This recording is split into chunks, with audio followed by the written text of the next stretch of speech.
안녕하세요, 여러분. 한 주간 잘 보내셨어요? 이번 시간은 긍정심리학 제 두 번째 강의를 한번 시작해 보도록 하겠습니다. 지난주에 제가 잠깐 행복의 10가지 조건, 행복하기 위해서 10가지 실천 사항에 대해서 말씀드렸는데 그 중에서 한 가지라도 혹시 실천해 보셨는지 모르겠어요. 저 같은 경우에는 소소한 것에서 행복을 느낄 수 있는 방법에 대한 것들, 그래서 지난주에는 어린이집에서 점심을 먹고 주방 선생님하고 행정 선생님하고 해서 한 서너 명이 같이 잠깐 어린이집 뒤에 있는 뒷산에 산책을 하는 시간을 한번 가져봤어요. 운동도 할 겸 또 따뜻한 햇볕도 맞고 그다음에 산에 꽃도 핀 것도 좀 보고 하면서 짧지만 되게 여유로운 시간을 가졌는데요. 그런 것으로 인해서 저희 주방 선생님도 되게 기쁨을 맛보는 시간이었고, 저도 또 같이 일하는 사람들끼리 그렇게 근무 시간에 잠깐 휴식을 갖는다는 것이 얼마나 우리에게 또 다른 에너지를 주는지에 대한 경험들을 한번 해봤습니다. 여러분들도 그런 경험들을 가지셨을 거라고 생각하고 앞으로 좀 더 구체적으로 실천할 수 있는 그런 것들에 대해서 논의해보고 함께 공유했으면 좋겠다라는 생각을 해봅니다. 이번 시간에는요.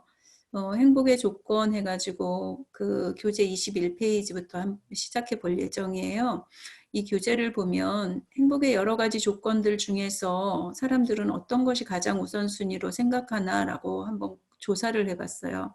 그랬더니 소유하는 것에 대해서 굉장히 많은 연구 자료가 나왔고 그 중에 하나가 가장 첫 번째가 돈을 얼마만큼 가지고 있느냐 그것에 따라서 행복해질 수 있다라고 생각하는 분들이 많았나 봐요.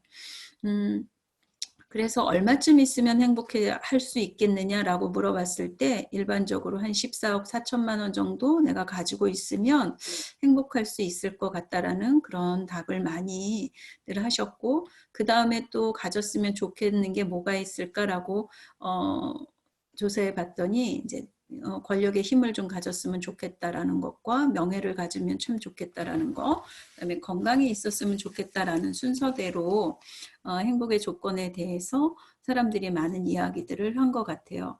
그런데 여러분 우리가 좀 생각해 보죠. 14억 4천이라는 그 돈이 있는 사람에게는 뭐 얼마 안 되는 돈일 수 있지만 일반 저희 같은 사람들한테는 14억 4천만 원이라는 돈을 평생 만져볼 수도 있고 아니면 정말 보기도 힘든 돈일 것 같아요.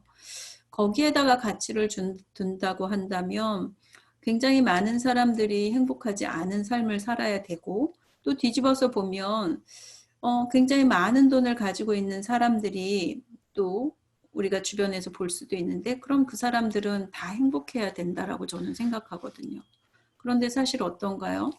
TV 언론 매체를 통해서 우리가 간간히 전해 듣는 유명 연예인들이나 내지는 대기업 총수들 그런 분들이 비교할 수 없을 만큼의 큰 돈을 가지고 있지만 그들이 때로는 자살의 소식을 가끔 가다가 우리가 전해 듣잖아요.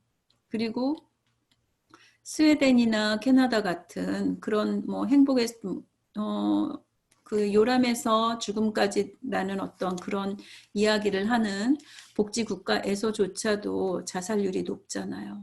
그들이 충분히 소유하고 있지만 그것이 행복의 다가 아니다라는 어떤 결론을 우리에게 좀 보여주고 있는 거 아닌가라는 생각을 해요.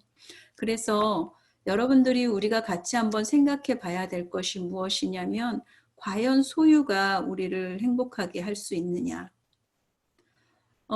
많은 것들을 소유한다고 그래서 그것이 행복하다면 우리는 정말 열심히 살아야 되고 더 많이 가지려고 애써야 될 것 같아요.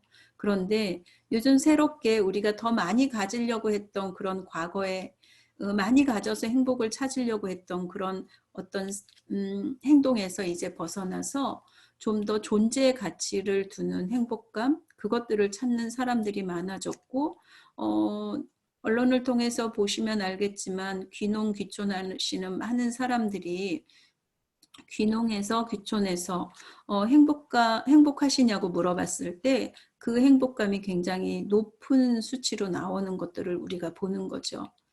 그들이 더 많이 가지고 더 편리한 세상, 더 그런 도시적인 삶을 살다가 뭔가 불편하고 뭔가 덜 소유했음에도 불구하고 그들이 만족해하는 삶을 사는 것은 소유가 아니라 존재에 더 의미를 두고 가치를 두었기 때문에 그러지 않나라는 생각을 합니다.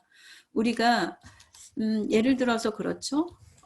아파트 평수가 넓은 곳으로 이사를 갔어요. 처음에는 굉장히 넓어 보이고 편안해 보여서 좋았는데 한두 달 살다 보면 그것에 대한 행복감, 만족감은 좀 떨어지죠. 그래서 큰 거, 좋은 거, 많은 것들을 가지는 것보다는 사실은 가족들과 어디 여행을 간다든지 뭔가 추억거리를 만들어 놓는 존재의 가치에 대해서 우리가 같이 공유하는 것에 대해서 더 오래도록 기억하고 그것에 대해서 더 만족감이 높다라는 것을 우리가 볼 수 있습니다. 여러분들도 소유하는 것에 집착하거나 내지는 소유를 위해서 뭔가 경쟁하고 그러기보다는 뭔가 내 존재에 대한 이유, 그다음에 내 가족에 대한 존재 이유, 우리가 더불어 함께하는 것에 대한 그런 곳에서 행복감을 느낄 수 있는 그런 쪽으로 옮겨가는 것이 어떨까라는 그런 생각을 한번 해봅니다. 제가 이것을 준비하면서 여러 가지 책을 들여다보니까 그 중에 하나가 남태평양에 있는 바누아투라는 그 아주 어떻게 보면 후진국이라고 얘기할 수 있어요. 그들의 어떤 1년 국민 생산율이 2,700불 정도밖에 안 되는데 그들이 행복지수가 높대요. 또 방글라데시도 굉장히 열악한 환경의 나라임에도 불구하고 그들이 행복지수가 1위인 것은 소유에 대해서 물질적인 소유의 행복감을 느낀다고 하기보다는 단순하고 소박하고 서로 나누는 삶 가운데서 더 존중하는 생활 방식 속에서 우리가 행복감을 느끼는 결론을 가지고 온다라고 볼 수 있습니다. 우리가 만약에 이런 소유하는 것, 이런 환경적인 부분에서 우리가 행복감을 느끼는 것이 사실은 행복의 파이의 도표를 보면 10%밖에 해당하지 않아요. 그래서 우리가 많이 소유하고 뭔가 더 많은 것들을 차지하는 그런 쪽에서 행복을 느낀다기보다 어떤 유전적인 요소 내지는 학습된 낙관성 그런 것들에 의해서 더 많은 행복감을 느끼는 것으로 이미 그 셀리그만 교수가 설명하고 있어요. 그래서 환경이나 어떤 조건만을 바꾼 행동은 일시적이고 좀 시간이 지나면 무덤덤해지는 건데 이것을 갖다가 쾌락에 우리가 적응한다라는 용어로 표현하고 있어요. 행복도 마찬가지래요. 좀 전에 얘기한 것처럼 아파트 평수를 높여서 이사를 하게 되면 당장은 넓다고 생각하지만 조금 지나면 내성이 생겨가지고 금세 적응하고 다시 더 큰 집을 꿈꾸게 된다라는 거죠. 그런데 우리가 그런 어떤 환경적인 요소에 행복을 두기보다 학습되는 어떤 낙관성이 있잖아요. 그것에 의해서 나머지 환경적인 부분 내지는 유전적인 부분을 지배할 수 있다라는 거예요.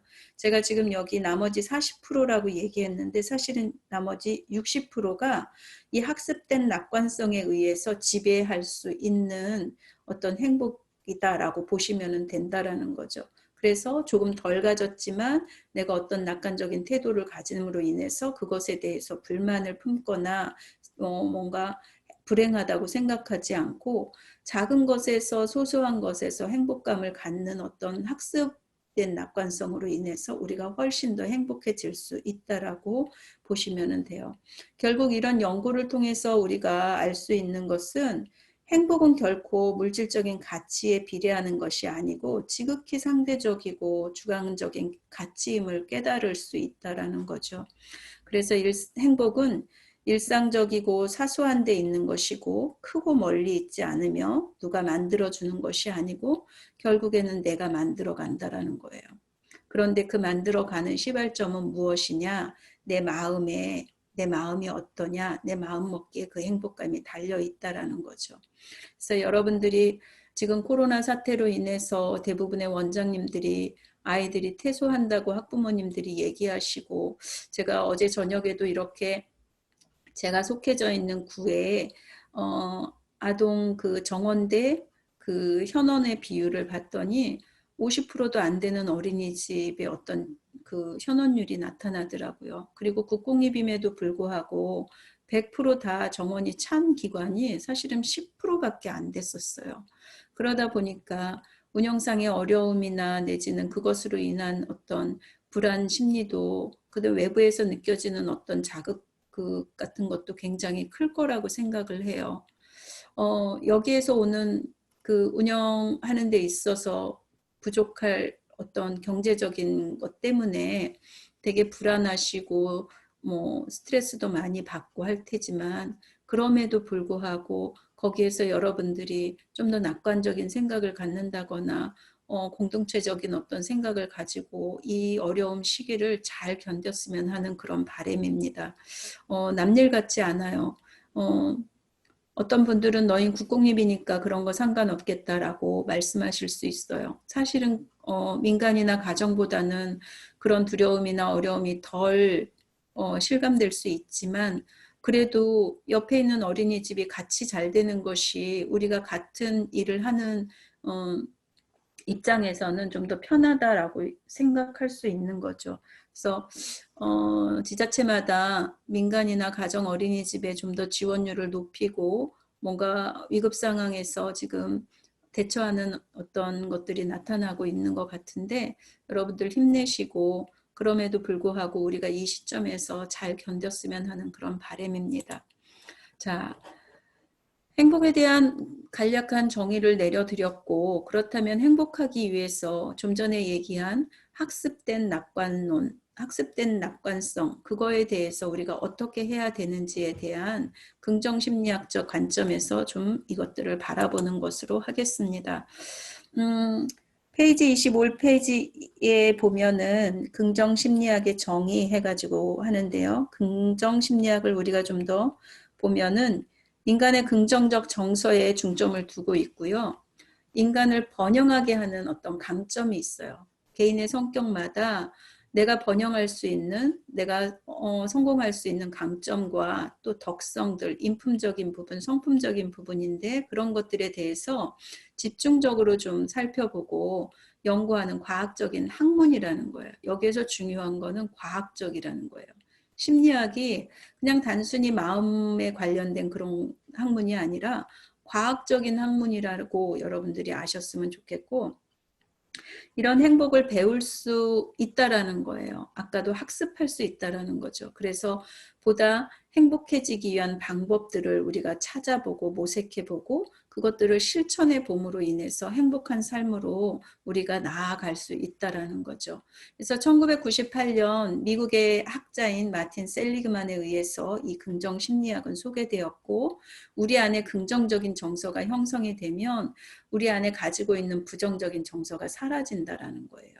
예, 그래서 개인의 강점과 성품적인 어떤 덕스러움 같은 것들은 결국은 우리의 어떤 불행이나 내지는 심리적인 장애에서 오는 어떤 고통을 완화시켜주고 우리가 삶을 살아가는 데 있어서 활력을 찾을 수 있는 핵심적인 역할을 한다라는 거죠.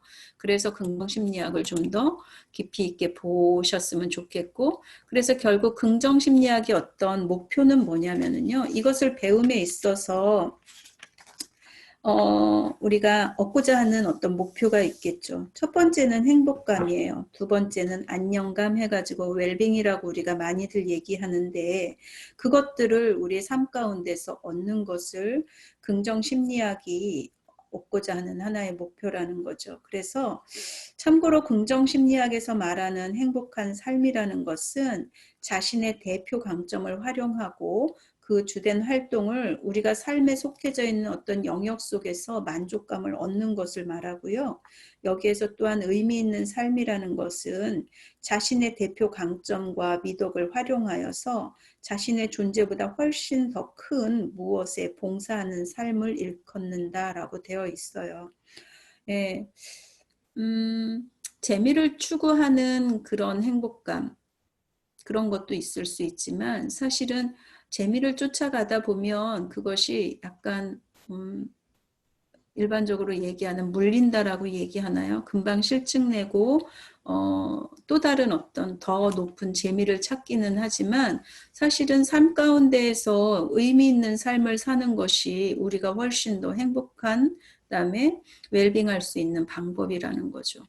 저는 여러분이나 저나 어린이집 원장으로서 또 누구를 케어하는 입장에서 어떤 의미를 찾았으면 참 좋겠다라는 생각을 해요.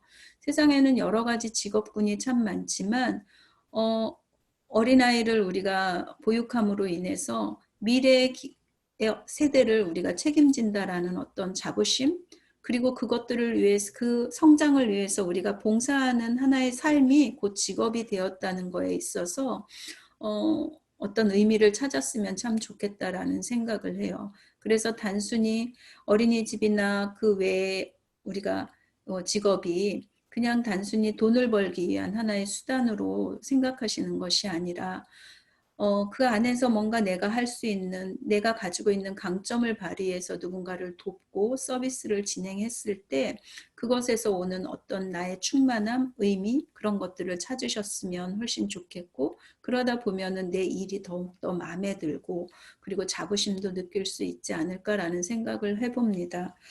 두 번째 목표는 긍정심리학을 통해서 우리가 따뜻함, 그 심리적인 거죠. 따뜻함과 어떤 만족감, 그 다음에 낙관주의, 희망, 자신감, 신뢰감, 신념 등과 같은 긍정적인 정서를 얻는 거에 있어요. 지금 여러분들이 강의를 듣고 있으면서 여러분들 마음 한켠에 혹시 불편한 마음이 있으신가요? 부정적인 어떤 마음이 있으신가요? 그런 것들은 긍정적인 정서를 통해서 부정적인 정서를 몰아내고 좀 더 가득 찬 어떤 긍정성을 가지고 사는 것이 우리가 긍정적인 심리학, 긍정심리학을 배우는 목표다라고 보시면 될 것 같아요. 사람이 완벽하게 행복할 수는 없는 거죠. 완벽하게 우리가 안녕할 수 있는 방법은 사실은 없어요. 100%다라는 거는 없죠. 그렇지만 적절히 우리가 가지고 있는 긍정성을 높임으로 인해서 부정적인 감정을 낮추는 것이 사실은 긍정심리학을 배우는 목적이고, 우리가 이 학문을 배움으로 인해서 내가 마인드 컨트롤을 할 수 있고 내 안에 있는 부정성을 잘 조절할 수 있는 능력을 우리 스스로가 키울 수 있다라는 것을 아시면은 좋을 것 같아요. 그래서 예전에는 외부에서 어떤 부정적인 일이 일어났을 때 거기에 곧바로 반응했다면 이제는 내 안에 긍정성을 가지고 외부에서 들어오는 부정적인 어떤 것들을 조절할 수 있는 능력을 키우는 것이 긍정심리학을 배우는 목적이다라고 보시면 될 것 같습니다. 긍정심리학의 어떤 핵심 연구 주제들이 있어요. 그것들을 한번 살펴보면 선한 가치 실현의 삶이다라고 되어 있는데, 긍정심리학에서 선한 삶이란 우리의 삶을 풍성하게 하고 가치 있는 삶을 영유하며 강인한 성품을 고양시키는 것을 의미한다라고 되어 있고, 선한 삶은 타인의 어떤 긍정적인 관계성, 그다음에 긍정적인 개인의 특성, 삶을 조화롭게 조절할 수 있는 자질을 구성하는 요소들로 포함된다라고 얘기해요. 그래서 타인과의 긍정적인 관계성은 다른 사람들을 사랑할 수 있는 어떤 능력들, 그다음에 이타적인 관점, 조망 수용 능력이라 그래서 타인의 입장에서 타인의 입장에서 바라봐 주는 거죠. 그리고 용서할 수 있는 어떤 능력들, 그 다음에 삶의 심오한 의미와 목적을 창출해낼 수 있는 영적인 연결점 등을 포함하고 있다라고 보시면 돼요. 두 번째는 용서인데요. 용서는 옛날의 기억이나 원한을 완전히 버리는 것이고, 과거에 상처받은 기억이나 원한을 스스로 놓아버림으로써 다시금 상처를 준 사람을 향하여 사랑과 돌봄의 감정들을 회복하는 것이다라고 되어 있어요. 근데 저는 사실은 이 용서라는 부분에서 쉽지는 않을 것 같다라는 생각이 들어요.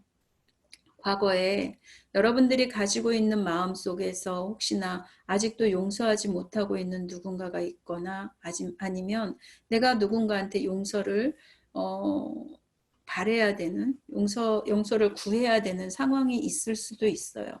그래서 이런 것들은 한 번에 마음먹기에 달려있는 것이 아니라 사실은 용서하는 방법도 여러 가지가 있고요. 용서의 단계도 있다라고 그래요. 그래서 단계 내 마음을 살펴보고 내 마음의 어떤 부분에서 원한을 가지고 있는지, 내지는 아직도 그 생각만 하면 화가 나고 분노가 치밀고 내지는 우울해지고 여러 가지 복합적인 감정, 부정적인 감정이 들어오는데, 이것들이 왜 용서를 해야 되느냐 한다면 그 복합적인 부정적인 감정들이 결국에는 내 삶의 발목을 잡고 있다라는 거예요.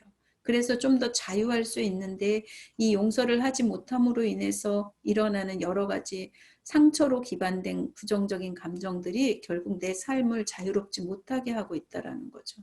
그래서 여러분들이 대부분의 용서에 대해서 얘기하는 사람들이 뭐라고 얘기하냐면, 용서는 상대를 위해서 하는 것이 아니라 결국 나를 위해서 하는 것이다 라고 얘기해요.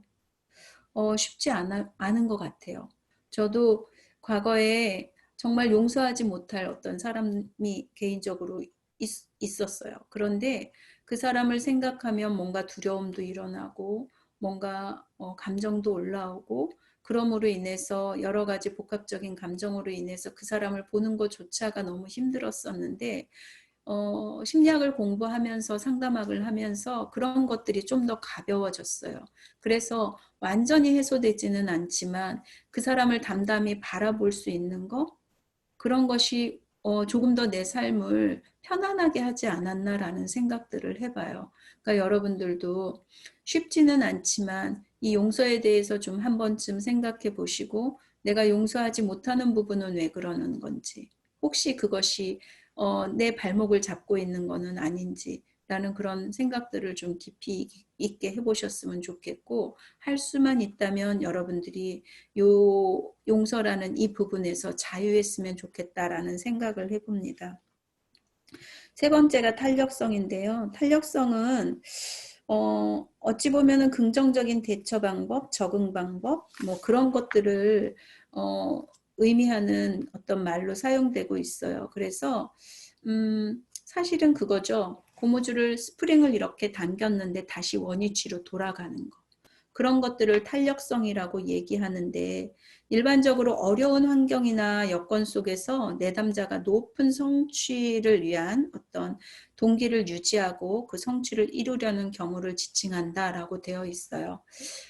제가 첫 시간에 그 행복을 찾아서라는 윌 스미스의 영화를 보시라고 권해드렸는데, 거기에서 보면 그 윌 스미스가 자기 아버지의 얼굴을 잘 모르고 자란 사람이죠. 결손가정의 사람이었었고, 결국에는 그 사람이 가지고 있는 여러 가지 부정적인 요소들, 부정적인 환경의 어떤 요소들이 있었음에도 불구하고 그 안에 자기 자신에 대한 어떤 탄력성이 굉장히 높은 사람 중에 하나였던 것 같아요. 그래서 아내가 떠나고 어린 아들을 데리고 그 그걸 뭐라 그러죠? 주식을 매매하는 그런 어떤 영업적인 일을 했음에도 불구하고 굉장히 열악한 상황이었음에도 불구하고 그 사람이 결국 성공할 수 있었던 것은 이 회복 탄력성이지 않았었나라는 생각을 해보는 거죠. 그래서 어려운 환경에 굴복하지 않고 포기하지 않고 무언가 나는 할 수 있다라는 도전하는 그런 정신에 의해서 그 사람은 결국 성공했다라고 생각을 해요. 그래서 우리 안에도 이런 회복 탄력성이 분명히 있을 거라는 거죠. 그게 정도의 차이지만, 그래서 이거는 내가 만약에 회복 탄력성이 적다라고 얘기한다면 의지적으로 견뎌보는 거예요. 의지적으로 도전해보는 거고, 그러므로 인해서 내가 좀 더 긍정적인 어떤 삶을 살아나갈 수 있는 훈련이 된다라고 보시면 될 것 같습니다. 또 하나는 삶에 대한 낙관론과 희망이죠. 개인이 지닌 삶에 대한 낙관적인 태도는 사실은 스트레스 상황에서 대처 능력을 지니게 해주고 사회적인 지지와 적절한 후원을 추구할 수 있게 만든다라고 되어 있어요. 낙관적인 사람들은 미래에 대해서 더욱 좋은 일이 일어날 거라는 어떤 것들을 믿고 그 염세주의자들과 비교할 때 어떤 병세로부터 더욱 빠른 회복을 가져오기도 한다라는 거죠. 어떤 사람들은 희망 고문이다라고 얘기도 해요. 그렇지만 우리가 미래에 대한 긍정적인 태도, 낙관적인 태도를 가짐으로 인해서 우리 안에 우리가 외부로부터 받는 그런 스트레스로부터 좀 더 자유할 수 있지 않나라는 생각을 하거든요. 그래서 계속해서 낙관적인 생각을 가지고 뭔가 희망을 가지고 노력하고 한 단계 한 단계 밟아 올라가는 것이 오히려 안 될 거야 라고 포기하는 것보다는 훨씬 더 긍정적인 삶을 가지고 올 수 있다라는 거죠. 그래서 긍정적인 어떤 이 긍정심리학에서 바라보는 어떤 정서들은 이 표에서 나와 있는 것처럼 굉장히 좋은 말들이 많아요. 사랑하고 용서하고 기쁨, 그다음에 희망, 즐거움, 뭐 만족감, 행복감, 자존감, 환희감, 고향감, 뭐 그런 등의 감정이다라고 얘기하고 긍정적인 정서의 어떤 영향은 일단은 생각을 좀 확장할 수 있다라는 거죠. 그리고 내가 활동할 수 있는 범위가 좀 넓어질 수 있는 거예요. 그다음에 창의적으로 사고할 수 있고요. 그다음에 어떤 변화에 즉각적으로 반응할 수 있고 그 변화를 긍정적으로 선호할 수도 있는 거고 그다음에 좀 더 유동적으로 인지할 수 있는 거죠. 그다음에 여러 가지 마음의 어떤 웰빙이나 신체적인 건강 같은 경우에도 증진할 수 있고 스트레스 상황이 왔음에도 불구하고 그것을 극복할 수 있는데 굉장히 도움이 되고요. 중요한 건 심리적인 어떤 회복 기능에 더욱더 힘을 준다라는 거죠. 그래서 어떤 정서적인 웰빙에 대한 향상, 어떤 도움에 대한 욕구도 발생하고 그다음에 엔돌핀이 뭐 긍정적인 엔돌핀이 많이 분비가 되는 것들 그런 것들이 우리가 긍정적인 정서를 가지고 있을 때 나타날 수 있는 여러 가지 상황이라는 거죠. 이런 어떤 반응이다라는 거예요. 그래서 결국 이런 것들을 하나하나 살펴보면 이것들은 외부에 있지 않고 사실은 내 안에 있는 거예요. 사랑도 내 안에 있고 용서도 내 안에 있고 기쁨도 내 안에 있어요. 희망적인 것도 사실은 내 안에 있어요. 그래서 여러분들이 어떤 마음을 먹고 세상을 바라보고 지금 현재 처해져 있는 환경을 대처하느냐에 따라서 사실은 그것이 굉장히 긍정적인 하나의 내 인생을 긍정적으로 가지고 올 수 있는 변화의 하나의 모터가 될 수 있다라는 거예요. 그래서 긍정적인 어떤 생각들 그리고 그런 정서들이 몸에 배이도록 실천 계획을 세우고 노력을 통해서 어떤 행복한 습관들을 몸에 익히게 되면 결국엔 인생의 끝은 굉장히 긍정적인 결과로 나타난다라는 거죠. 그래서 어떤 연구를 해봤어요. 어린 시절에 어떤 모습들을 통해서 그 아이들의 미래를 예견하는 것들을 한번 살펴봤는데 영유아기 시절에 아이들의 어떤 태도를 보면서 저 아이는 미래에 이럴 거야 라는 어떤 것들을 연구한 거죠. 그래서 현재를 만들어낸 것은 과거의 어떤 성적, 공부를 잘해서도 아니고요. IQ가 높아서도 아니고 정서적인 안정성이 얼마나 높았느냐, 안정감이 있었느냐에 따라서 그 아이의 미래도 우리가 예견할 수 있다라는 거예요. 그래서 어린 시절에 정서적인 안정성이 높은 아이들이 그렇지 않은 아이들에 비해서 성인이 된 후에 소득의 큰 상관관계가 소득의 큰 상관관계에 영향을 미쳤고 유치원생부터 대학생까지 행복과 즐거움을 느낀 그룹은 그렇지 않은 그룹에 비해 이해력도 떨어졌고 업무 수행 능력도 떨어졌고 창의력도 훨씬 이렇게 떨어졌다라는 거예요. 그러니까 지금 우리가 함께하는 아이들의 어떤 정서적인 태도들을 보면 이 아이들이 비록 IQ가 높지 않고 또 성적도 좋지 않았음에도 불구하고 결국 정서적인 안정감으로 인해서 사회관계를 형성해 나가고 그것으로 인해서 미래에 어떤 소득 창출에 큰 영향관계를 가지고 있다라는 거죠. 그래서 정서적인 안정감이 가장 1순위인 것 같아요. 아이들의 어떤 발달 특성에서 우리는 신체적인 발달이나 인지 발달이나 언어 발달이나 여러 가지 발달의 중요성, 그것들이 균형이 잡혀서 전반적으로 전인적인 발달을 가지고 와야 되는 게 맞는 거지만, 그런 어떤 전인적인 발달을 가지고 오기 위해서는 우선은 가장 중요한 것은 정서적인 발달을 돕는 것이 우리의 역할이지 않나라는 생각을 해요. 그래서 그 아이가 자라면서 정서적으로 안정감을 느끼는 것이 결국에는 인지 발달에도 영향을 미치고 언어 발달이나 사회성 발달, 신체 발달에도 영향을 미친다라는 연구 결과가 굉장히 많거든요.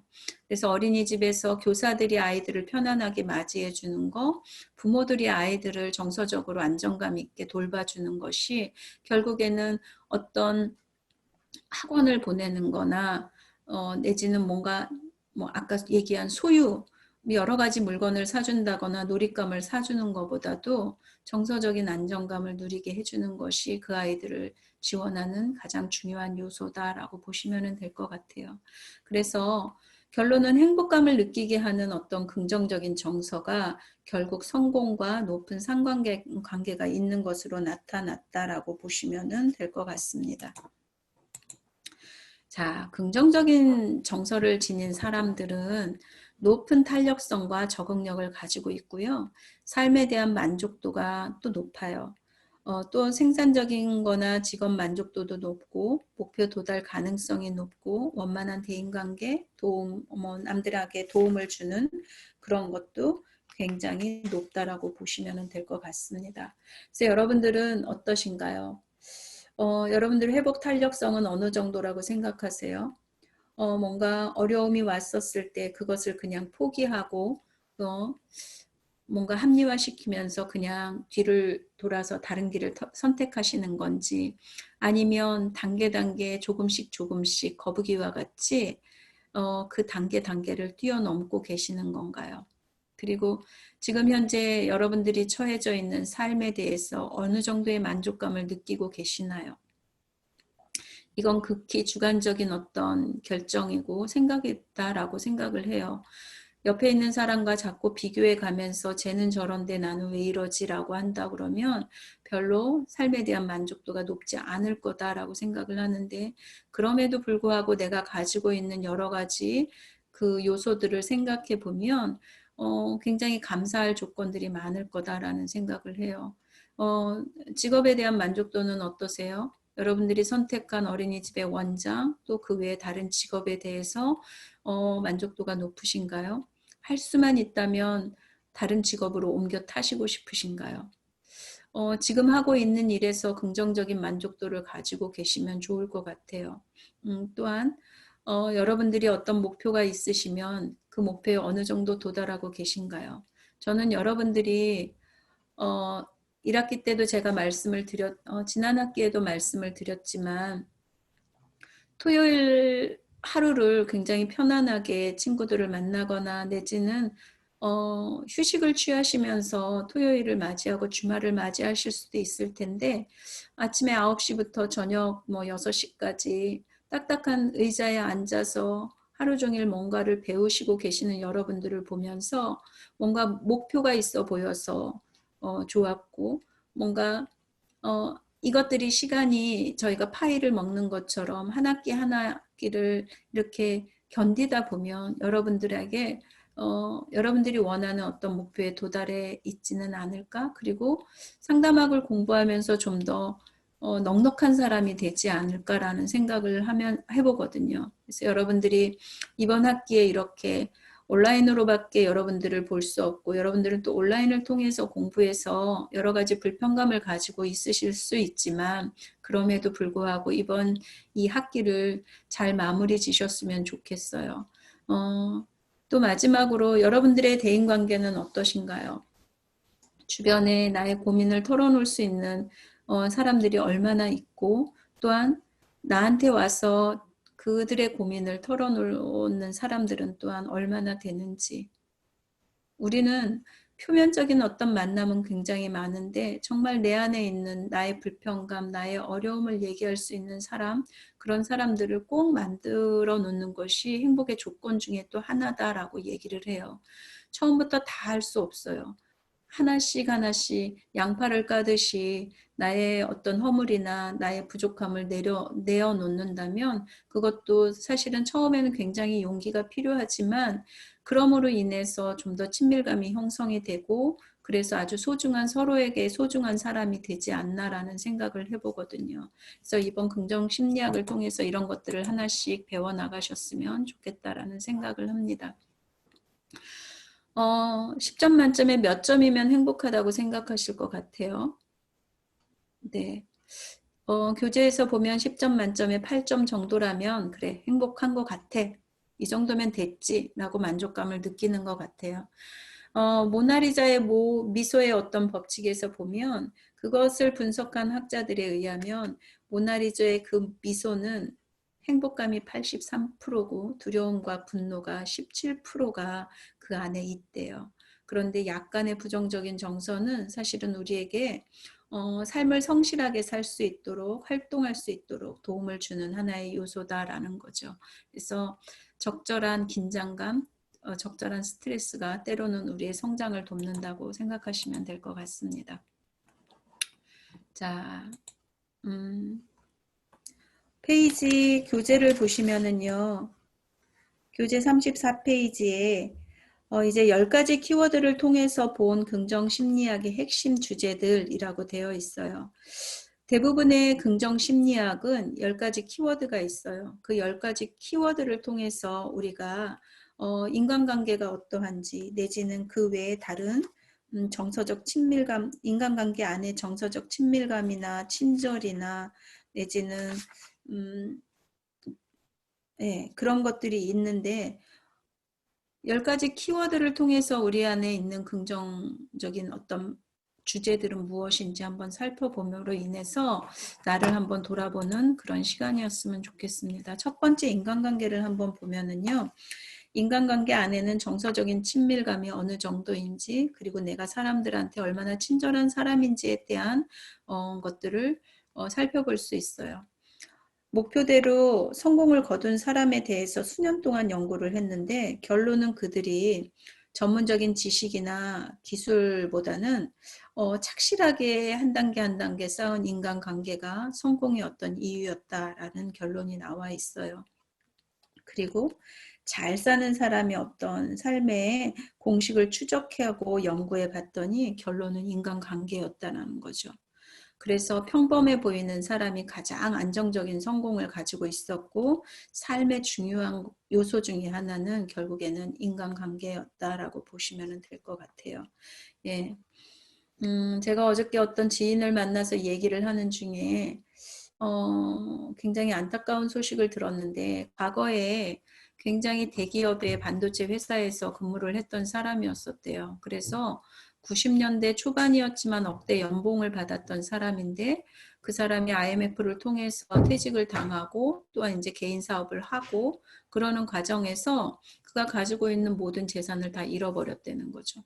그리고 나서 그 사람이 지금까지 아무 일도 하지 않고 그냥 집에서 무협지를 본다든가 아니면 게임을 한다든가 하면서 인생을 보내고 있대요.